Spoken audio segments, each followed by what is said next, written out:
Hello guys. जिस तरह अपन chapter कौन सा पढ़ रहे हैं, partnership, accounting for partnership, clear है। इसके पहले अपन कुछ वीडियो देख चुके हैं। उन वीडियो में क्या क्या पढ़ा है अपन ने, एक मिनट रिवाइज कर लेते हैं, फिर आज का अपन नया टॉपिक रीड करेंगे।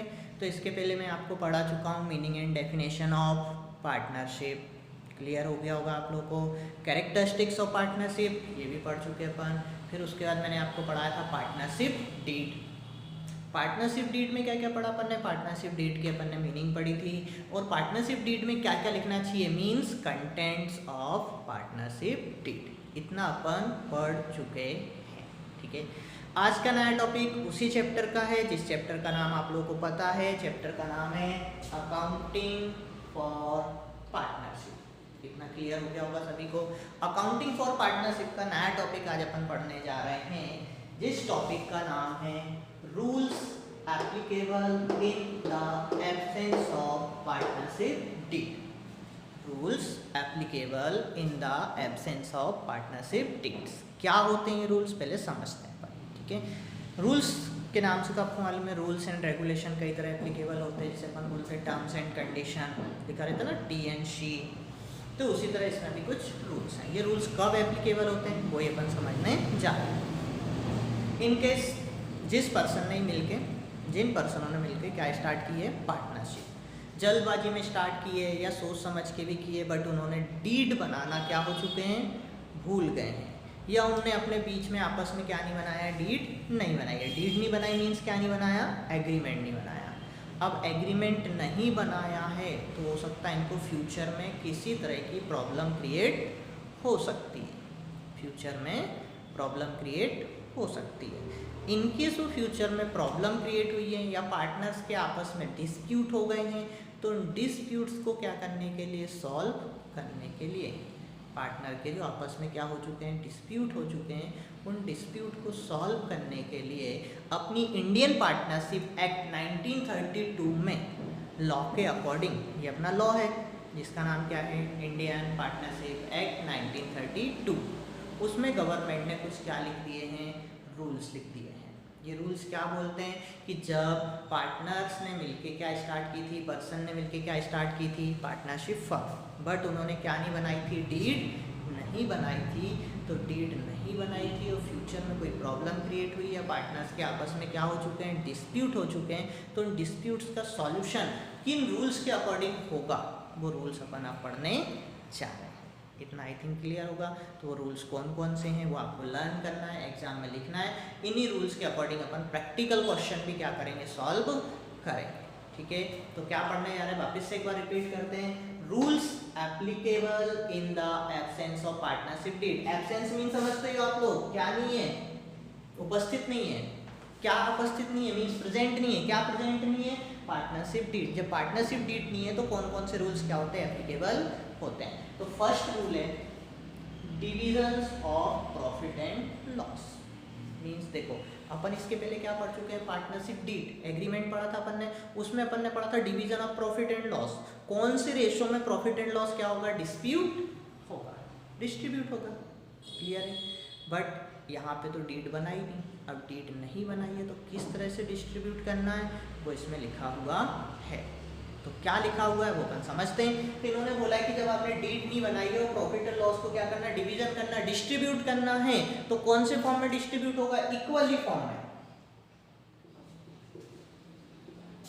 कौन से फॉर्म में होगा डिस्ट्रीब्यूट, इक्वली फॉर्म में, ना तो किसी को कम ना किसी को ज्यादा, ना कैपिटल रेशो में, किसी अदर रेशो में प्रॉफिट या लॉस डिस्ट्रीब्यूट नहीं होगा। हमेशा कौन से फॉर्म में डिस्ट्रीब्यूट होगा, इक्वली फॉर्म में। जब पार्टनर्स ने क्या नहीं बनाई है, डीड नहीं बनाई है, तो प्रॉफिट और लॉस कौन से फॉर्म में डिस्ट्रीब्यूट करना है अपन को, इक्वली फॉर्म में। अब आपको लर्न हो जाएगा। तो write the rules applicable in the absence of partnership deed का फर्स्ट पॉइंट आपको लर्न करना है, division of profit and loss. तो जब प्रॉफिट और लॉस डिस्ट्रीब्यूट होगा तो कौन से फॉर्म में होगा, बोलो, इक्वली फॉर्म में, क्लियर है। Second point, interest on capital.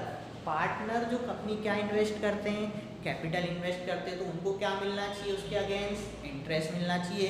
तो वो इंटरेस्ट देना है या नहीं देना है। इनकेस अपन ने डीड बनाई होती तो उसमें तो पहले से लिखते थे अपन कि इंटरेस्ट किस रेट से देना है या नहीं देना है तो किस रेट से देना है, कम देना है, ज़्यादा देना है, किस पार्टनर को देना है, किसको नहीं देना है, ये सारी टर्म्स एंड कंडीशन अपन लिख चुके होते। बट इधर क्या कंडीशन है, इधर कंडीशन ये है कि इन लोगों ने डीड ही नहीं बनाई तो जब कैपिटल पे इंटरेस्ट देना है या नहीं देना है ये अपने लॉ के अकॉर्डिंग क्या होगा, डिसाइड होगा।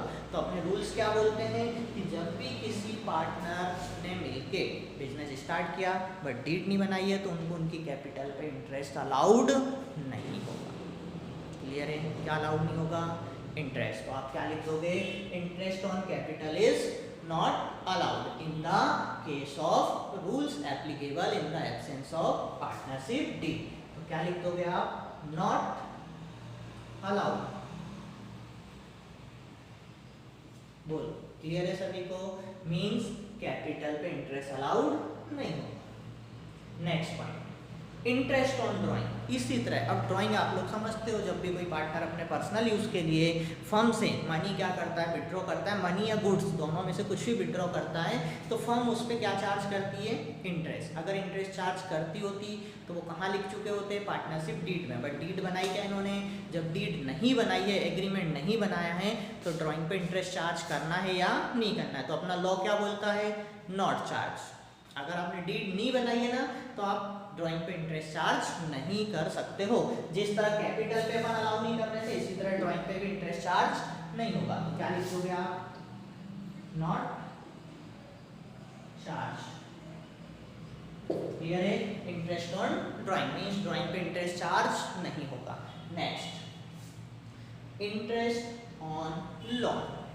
इंटरेस्ट ऑन लोन, जब भी कोई पार्टनर अपनी कैपिटल के अलावा, किसके अलावा, capital, other than of capital, firm को एक्स्ट्रा मनी प्रोवाइड करता है, एडिशनल कैपिटल प्रोवाइड करता है, फर्म को एडिशनल कैपिटल क्या करता है, प्रोवाइड करता है in the form of loan. कौन से फॉर्म में, लोन के फॉर्म में। अच्छा, ये डिफरेंस तो आप लोग पहले समझ चुके हो 11th में कि कैपिटल अलग होती है, लोन अलग होती है। अच्छा, लोन यहाँ कौन प्रोवाइड कर रहा है, partner. Other than other than तो हो सकता है बैंक भी प्रोवाइड कर सकती है, पार्टनर के अलावा भी कोई प्रोवाइड कर सकता है, लेकिन अपन अभी उनकी बात नहीं कर रहे। यहाँ किसकी बात कर रहे हैं अपन, पार्टनर की, कि पार्टनर ने अपनी कैपिटल के अलावा बिजनेस में और फंड क्या किया, इन्वेस्ट किया in the form of loan. तो उस लोन पे पार्टनर को इंटरेस्ट देना है या नहीं देना है, मीन्स कौन देगी, फर्म देगी। फर्म पार्टनर को इंटरेस्ट देगी या नहीं देगी। तो वो भी कंडीशन समझ लेते हैं अपन किसमें, जब अपन ने पार्टनरशिप डीड नहीं बनाई है। तो इस कंडीशन में अपने रूल्स बोलते हैं कि जब भी कोई पार्टनर अपनी कैपिटल के अलावा फर्म को क्या देता है, लोन देता है, तो उसको बिल्कुल इंटरेस्ट मिलेगा। क्या मिलेगा, इंटरेस्ट मिलेगा। बट उस इंटरेस्ट की रेट अपने रूल्स के अकॉर्डिंग पहले से ही क्या कर दी गई है, डिसाइड कर दी गई है। ठीक है, वो रेट कितने परसेंट है वो मैं बताता हूँ आपको। तो इंटरेस्ट ऑन लोन मैक्सिमम कितने परसेंट, 6% पर इनम। क्लियर है, कितना मैक्सिमम दिया जाएगा, 6% पर इनम। अच्छा बच्चों, इनको जरूर ध्यान रखना आप लोग इसको, क्योंकि ऑब्जेक्टिव में ये कई बार क्या किया गया है, पूछा गया है कि जब पार्टनर ने पार्टनरशिप डीड नहीं बनाई है, एब्सेंस है, तो इंटरेस्ट ऑन लोन कितने परसेंट से क्या होता है, प्रोवाइड होता है। नीचे आपको ऑप्शन दिए रहेंगे तो हमेशा आपका राइट ऑप्शन क्या कहलाएगा, 6% पर। ठीक है, नेक्स्ट लास्ट पॉइंट है। लास्ट पॉइंट बोलता है salary and other remuneration.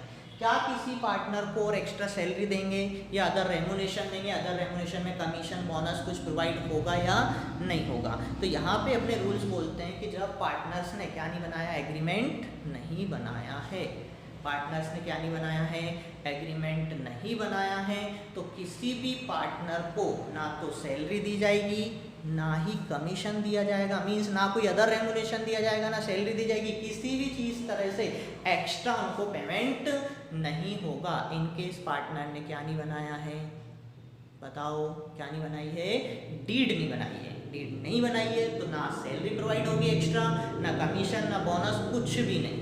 Means इधर क्या कहलाएगा, salary and other remuneration not allowed.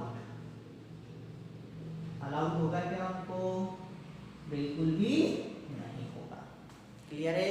तो ये टॉपिक अपन ने पढ़ा, write the rules applicable in the absence of partnership deed. जिसमें फर्स्ट पॉइंट पढ़ा अपन ने division of profit and loss. तो प्रॉफिट एंड लॉस कौन से फॉर्म में डिस्ट्रीब्यूट होगा? इक्वली फॉर्म में। Interest on capital not allowed, interest on drawing not charge, interest on loan 6% और इन salary and other remuneration not allowed. बोलो इतना क्लियर है सभी को? इसके आगे अपन नेक्स्ट टॉपिक देखेंगे।